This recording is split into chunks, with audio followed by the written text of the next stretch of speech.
Hello everyone, my name is Nimra Afaq. I am from 11A, and today together we will be discovering about the law of science. Now you might be wondering, what is exactly the law of science? Well, let's dig in deeper. This lesson is very simple. In fact, it is just all about the application of the formula.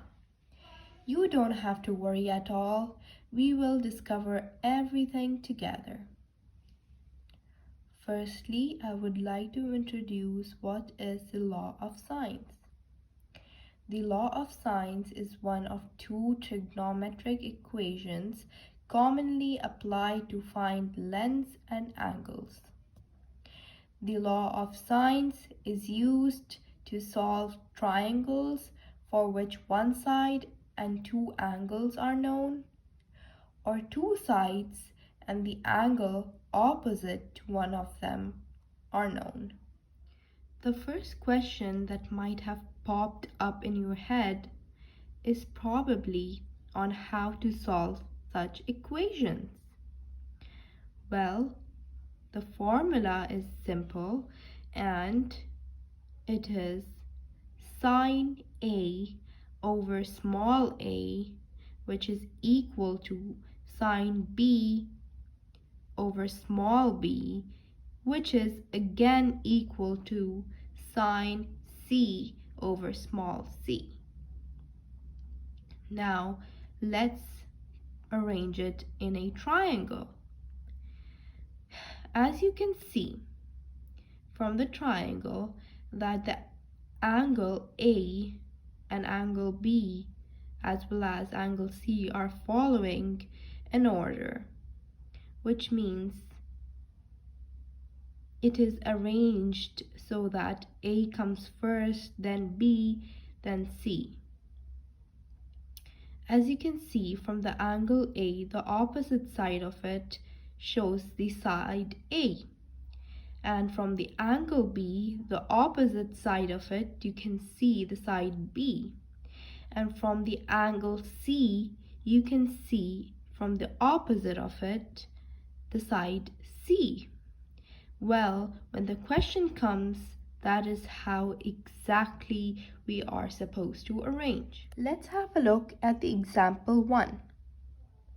We are supposed to solve the triangle where the angle A is given as 40 and angle B is given as 60, whereas side A is given as 4. You can see that the triangle is already drawn. But hey, you can always draw it for yourself before solving any question. Now we need to find angle C. How can we find angle C? The sum of the triangle is equals to 180, which means you can simply subtract 40 and 60 from 180 to get angle C. As you can see here, the answer is 80. Now to solve for B, we just simply apply the formula where sine A is over small a, which is equal to sine B over small b. So we fill in the values and then we cross multiply, which means for sine 60 over sine 40, we simply put this in the calculator like this, and we get our final answer 5.39. Now let's solve for C, side C. We use the same step. However, this time we can replace it with sine C instead of B because we will be finding the side C.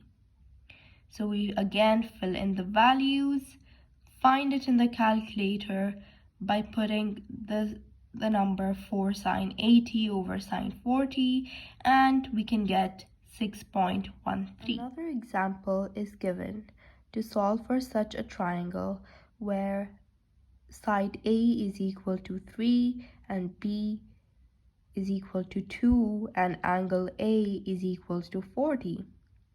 So firstly, we need to solve for the two missing angles, which are angle B and angle C. Angle B is equal to sine capital A over small a, which is equal to sine capital B over small b. Now we again fill in the values and we cross multiply. However, this time we would use shift sign because we are finding an angle. Like, you just place a calculator and find it here. So you put 2 sine 40 over 3. However, you just use shift and sign as we got the answer, which is 25.4. And now it would be very much simple to solve for angle C, as we found for angle. Just simply solve for angle C. As the sum of the triangle is 180 minus the two angles, 25.4 minus 40, will give you the answer for C, which is 114.6. Lastly, we need to find the missing side, which is C. We again put the numbers in the formula where sine A is over small a, which is the side. It is equal to sine angle C over small c, which is the side again that we are looking for. So sine 40 over 3 is equal to sine 114.6 over small c, and we just simply put this in the calculator. Now we don't need to shift the sign because we are finding the side. When only we are finding the angle, we are supposed to do shift and sign, then write the equation. However, this is a side, so we just directly find the answer. Thank you so much.